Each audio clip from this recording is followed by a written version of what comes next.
आपण आलेलो आहोत मुंगसाजी महाराज संस्थान इथे दर्शनासाठी। बघा इथे किती गर्दी आहे। जय मुंगसाजी महाराज।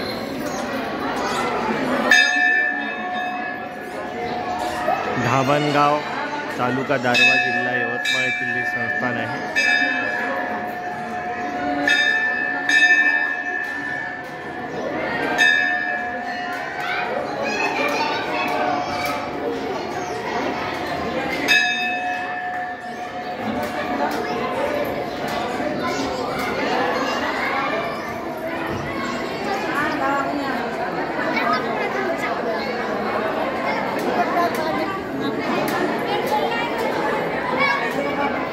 आज मंगळवारचा दिवस आहे त्यामुळे खूप गर्दी आहे।